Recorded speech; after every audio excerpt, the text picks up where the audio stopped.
बिदि इलेक्सनखौ लानानै माबा खौसे जानाय खौसे जायैनि बिराद बाथ्रा रायलायलायदोंनो नंगौ रायलायदों खौसेया जानांगौबा हाग्रामाखौ बुंनाय जादों 50-50 बर'फ्रा जों जेब्लायबो 50-50 फर्मुलाखौल' मिथिखायो आसामखौ डिभाइड आसाम 50-50 होनदों बिटिसिआवबो खौसे जानांगौबा 50-50 राननांगौ दे होमबालाय रायलायलांसै रायलायलांनायबो जाबाय बिराद खोथा ओंखारबाय माथो उरखावा रायलायानो बेसे खोनासंबावनो 15 आगस्टआव लोगो हमना रायलायबाय आङो हाग्रामाजों 5 मिनिट रायलायदों बुंलायनाय जादों नों बेसेबां सिट हगारनो हायो बिनि सायाव सोनारगोन मालिकआथ' नोंसो दा समान समान सिट रायलायनानै गेलेलायोबा सिबा नोंनो जानांगौबा खिन्थु खौसे जानानै गेलेजायो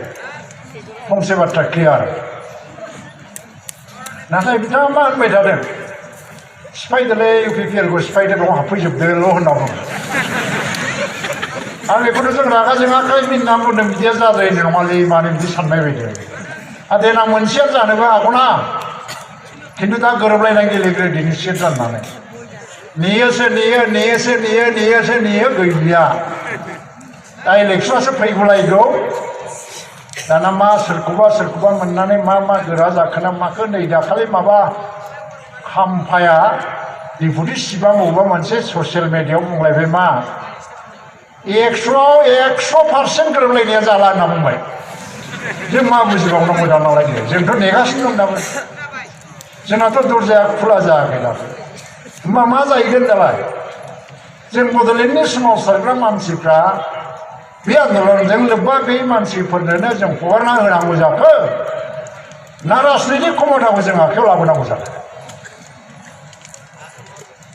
मा बिराद मानसि दा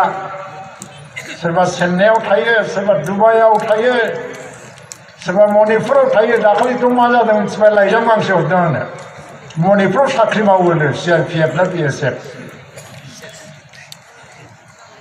लाइजामाव मा लिरदों मिथिबाय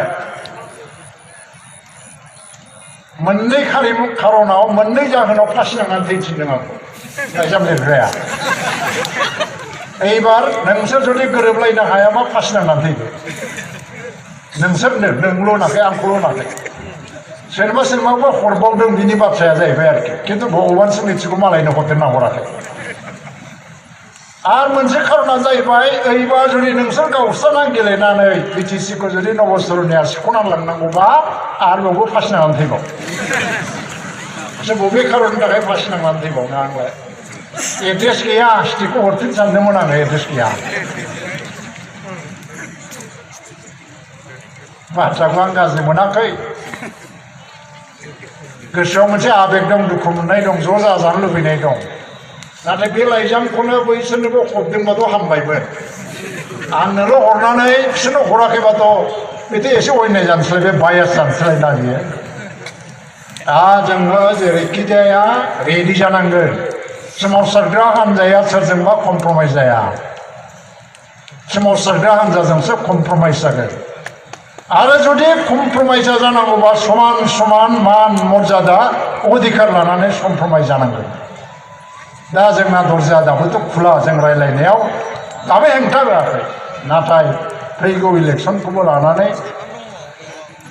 रानलायलायनानै खौसे गेलेबाबोथ' इलेक्सनखौ गेलेखानांगोन नङा होमबा हारसिं गेलेबाबोथ' गेलेखानांगोन दा बे इलेक्सना जोंनि थाखाय मेइन एजेन्डा नङाब्लाबो दिनै मोनसे सुजुग मोननाय हिसाबै जोंनि गेजेराव गोरोन्थि सानलायनाय सोमजिदोंखाय आं बेखौ क्लियार खालामदों आदारवाइज गाबोन जुदि गभर्नमेन्ट अफ इन्डियाया बर' सुक्तिखौ खालामारो गावसिनि खोथाखौ लाखिनानै जों नाजावजाथाव रोखोमै जुदि मोनसे बेबस्था जुदि होयोबा बिटिसि इलेक्सना